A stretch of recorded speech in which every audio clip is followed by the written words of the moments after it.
All right, welcome. This is Mr. Shill with Piano Vibes, and I will be going over basics for our young musicians and just some tools and tips for our older ones. All right, so if you're new to learning the piano, there's a couple of different approaches, right? Most everyone wants to learn how to read music, especially if you're a private student, you're going to be learning how to read the staff.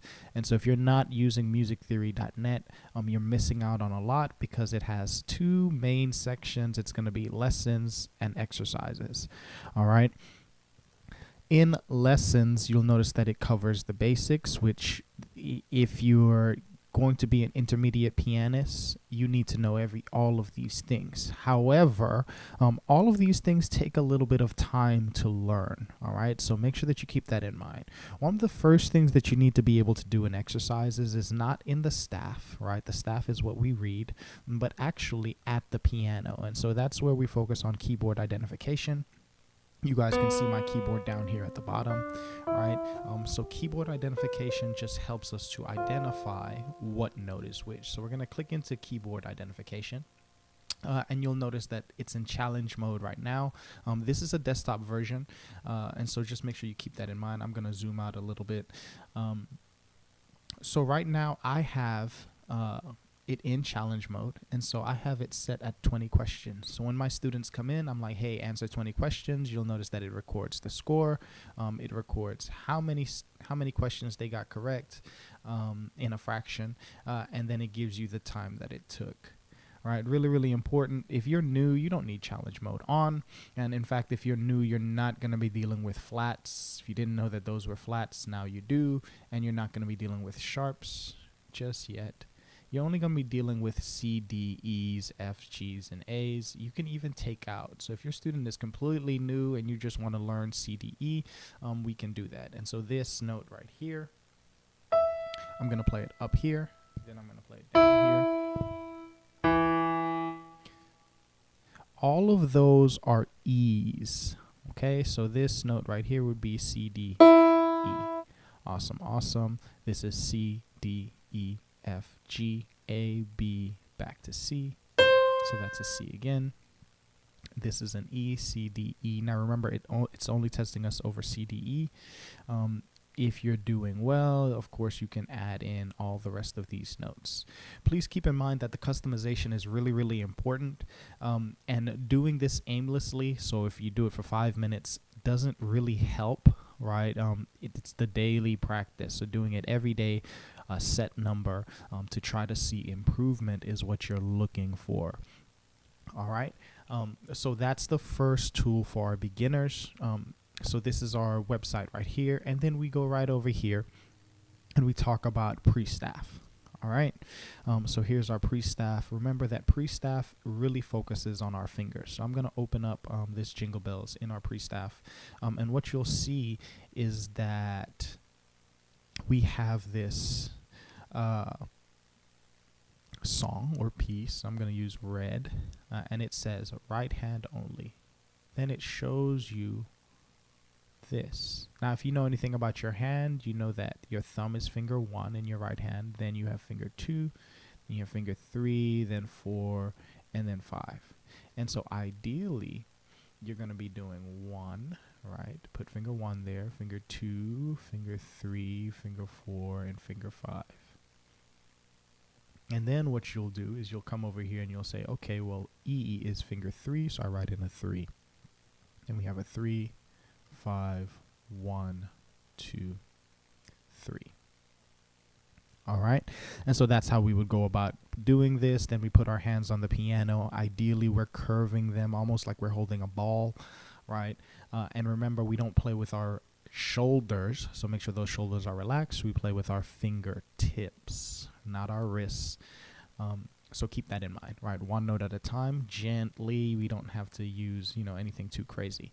So keep this in mind as you're working between musictheory.net, which is identifying the notes on the piano, particularly the white keys, right? And pre-staff on our musictheory.net. On our piano song download, right? So again, we go from home. You can click into piano sheet music, it doesn't matter, but ideally you're looking for pre-staff. All of the songs in pre-staff require you to essentially know where your notes are and write in the fingers that you're going to be needing. Okay, now the one thing that this does not show you is that you need to understand the rhythm. What do I mean by that? The note is just a note. This is just E. So it doesn't matter if I play these E's. If I don't play it in the way that Jingle Bells sound, or if I don't copy the rhythm that I know Jingle Bell goes, right? So if I do E, E, E, E, E, E, E, right, that's not Jingle Bells. It's E, E, E, E, E, E. That's a rhythm, okay?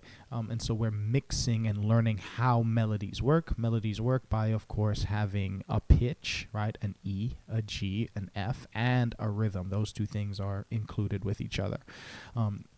So this is the perfect beginning for students. Between these two sites, you should be able to get plenty of music and kind of understand some of the basics. All right. I'm just going to open one with two hands, just super duper quickly. Let's do We Wish You a Merry Christmas. You'll notice that it actually places the hands here so you can see them, right? So you have your right hand. And then, of course, you have your left hand. Same fingers in the left. It's going to be 1 on the thumb, 2, then 3, then 4, then 5. Same thing here, 1, 2, 3, 4, 5. A lot of you guys will already know this because we don't really have beginners in our studio. However, this is going to be a video for all levels, and so just make sure you pay attention to that. All right. So now we're going to go over to Amazon and just talk about a couple of Faber Book A. If you don't have a book, great book to start now. Don't just go and buy this book and then show up to class, right? Make sure that you talk to your teacher because, you know, there's a book A, there's a book B, there's a book C, and some teachers don't necessarily want you to use these particular books. They want to pick their own, right? I'm just giving you guys some examples of the different books, and then book C, okay? I love for my private students especially this Alfred's Older Beginner. I'm sorry, not Older Beginner, Adult All-in-One. I really, really like this book. It's probably one of my favorite books, and it's going to last you for at least a year if you don't go through it faster. So a year most of the time, but if you're practicing, you'll get through it faster than a year. So this is the book that I recommend for students above 7, 8, just starting, and you're serious about learning. This would be the book. Now, why am I going through books is because I want you guys to, again, have access and know what you need. If you don't have a book and you want to get one, make sure you ask your teachers. These are just my recommendations. You can buy books for students. That's actually not a bad thing. Getting students just random books helps, but talking to your teacher helps even more. So those are the books that I recommend. If you don't have a book and you want one, those are the different levels. You can ask teachers specifically for books that work for them. Okay, so now let's go to our next level of, I guess, students, where we're not really worried about just the white keys. Of course, we're worried about the sharps and the flats. Sharps go up by 1 note, flats go down by 1 note. If you don't know that, you can learn that over here under accidentals, steps and accidentals. That teaches that, all right?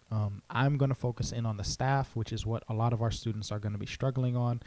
Always go over to the settings. You'll notice I have a note filter on. That's because I only want them to focus on C, D, E, F, G, A, B. You can take and change the clef. This is really, really important. That means that I can isolate and just work on treble clef, right? I can change the range so I can have them work on 3 notes, just like we did when we were working on our note identification, right? C, D, E. And so make sure you pay attention to that, or I can have them work in this range, right?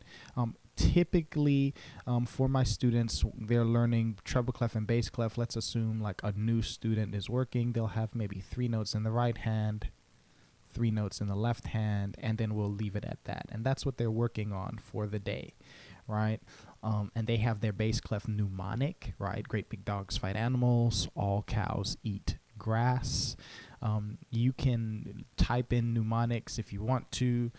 So you can do grand staff mnemonic. Right. Notice that I'm giving you guys access because I want you guys to see that all of this is readily available.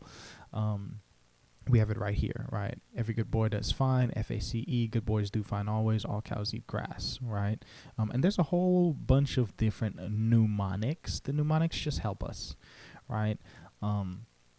They help us to kind of understand how to read the lines and the spaces of the staff. And so this is a great exercise when you're working on that. All right, so you have your staff identification.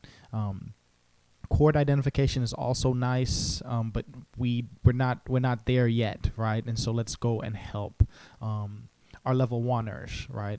Level one just means that you're on the level one of music, right? And so we get over here and let's open bingo. Okay.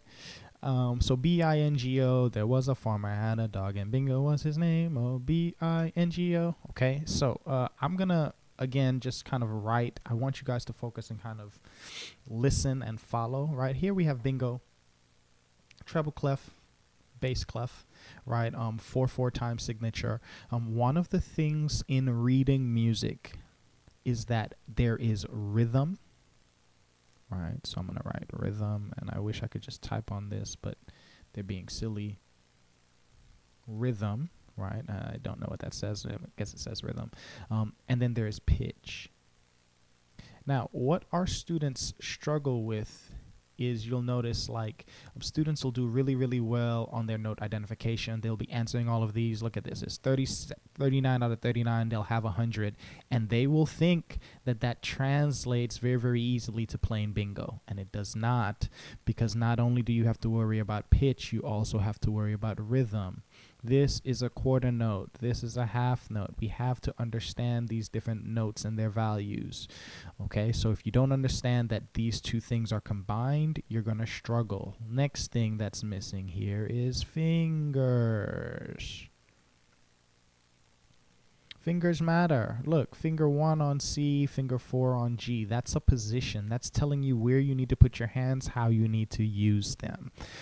All three of these things is what makes reading music. I'm not going to use the word difficult. I'm going to say it makes it tricky, because you can have two of these things and still be wrong on the third. Right? So all three work together. This is why when we're practicing, a lot of times we focus on pitch, then we focus on rhythm, then we focus on fingers, and then we try to use pitch and fingers. Then we try to do maybe fingers and rhythm, right? Pitch and rhythm. Then you try to do them all together. If every piece of music you're trying to do all three of these at the same time, reading music is going to become difficult for you. And so this is how you grow. This is the same process that someone that's on level 3 or 4 will use. So here we have Beethoven for Elise. And so here we're looking at it. We're going to use the same process, right? We find the notes. We check the fingers. We try the rhythms. You don't have to do all three at the same time, right? Do them one at a time to start with, and then try maybe 2 out of the 3, and then try all 3.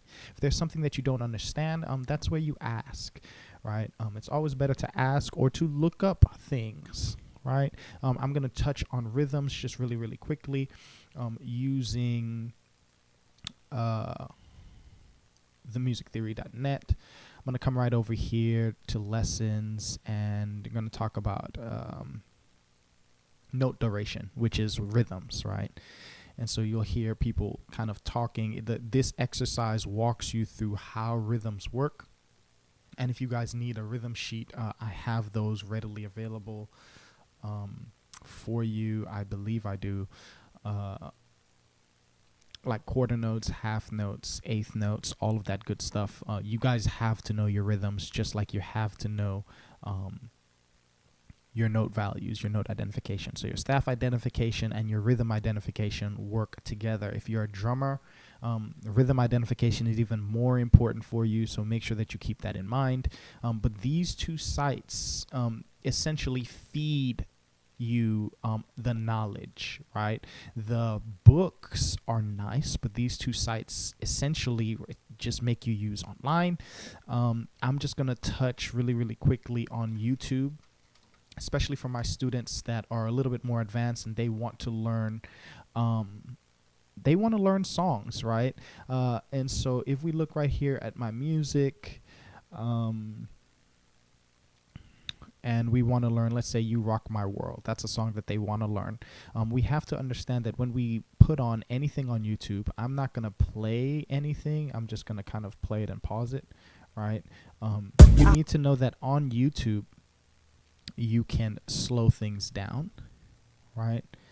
And so instead of watching this video at 100%, I can slow it down to a particular percentage. This works really, really well when we're doing tutorials.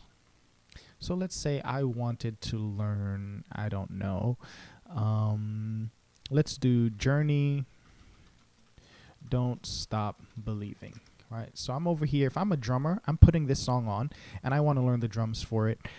And so the first thing that I would do is slow the song down so that there's no issues in me listening into what's happening, right? I can hear the drums, for instance, the hi-hats, the snare, the kick, very, very clearly. If I'm a pianist, I won't just type in Don't Stop Believing. I'm going to also type in, let's say, piano tutorial. Okay, now everyone wants to always use this tutorial. Yes, surprise, I have this same app, right? These tutorials that are like 4 minutes are horrible, right? Although you can slow them down, which is great. You can learn it like that. But the reason I say it's horrible is because it's really for someone that already knows how to play the piano, knows all their notes, understands their chords, or they can read music fairly well. All right. Ideally, you're going to watch something like this. That's 20 minutes. Above 10 minutes is usually my encouragement, because they teach you through. That's why it's 20 minutes, because you're being taught, right? 10 minutes, good. These 4-minute videos are for more advanced pianists. So that's just a little bit of YouTube. If you're not using YouTube in your learning, then you're missing out, because it has gems on it. It doesn't matter if you're doing classical music or if you're doing pop music. You can find great tutorials. I use tutorials as well. And so just keep that in mind. This is also going to be a good one as well. And you can subscribe to these different channels that are posting the songs that you want.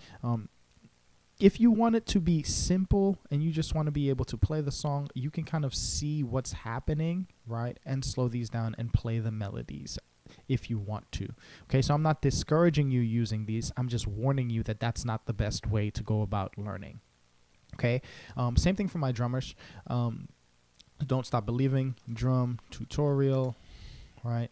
A lot of the drummers will include the drum notation. Notice that it's in rhythms. They'll show you the kick. They'll show you their feet, right? Obviously, for obvious reasons, because you use your feet for the drums.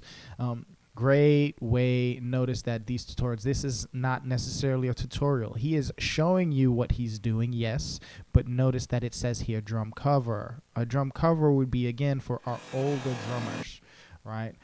Our older drummers are going to benefit from this because they already play really, really well, and so they can just copy what they see.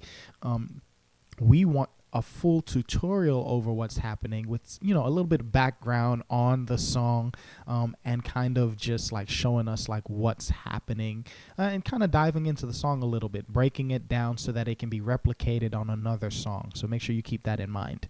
All right. So yeah, that essentially covers everything. I think we talked about Amazon, we talked about musictheory.net, and we talked about our bingo. I mean, not our bingo. Music theory. I mean, piano song download. So those are our 3 big resources. 4 big resources: YouTube, musictheory.net, piano song download, and of course Amazon. That's we love Amazon. Keep all of this in mind. This same setup that we have here is the same setup that we'll be using when we do class, like Zoom classes. Obviously, you guys will be able to see me, but we will have this MIDI keyboard here where I can play and show you guys what we're talking about when we're learning chords and their different inversions. And so this is our setup for our Zoom classes. Zoom classes happen Mondays 4:30 and Tuesdays 7:30. We had 3 classes last semester, and what I realized was that we just didn't have enough attendance to have 3 classes, and so we reduced it to 2.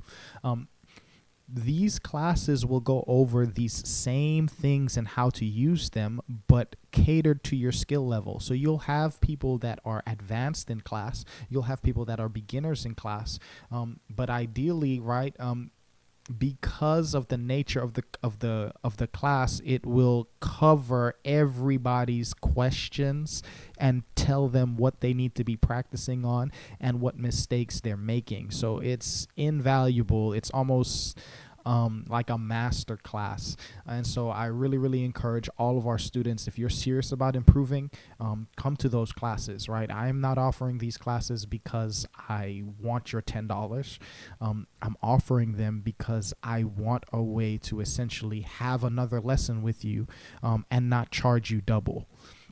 Okay, so again, this is a tool that's essentially I'm trying to offer to Arc Studio to help you guys improve. So keep that in mind. I will be personally doing these classes, and so it really helps because you have your regular teachers, and then you get to come in and kind of see what I'm doing, how I go about things, and you're not losing your teacher, right? So keep that in mind. Thank you guys for watching this. If you reached till the end, congrats to you. It means that you're actually engaging, right? And that's what we want to see. We want you to just engage. Thank you so much.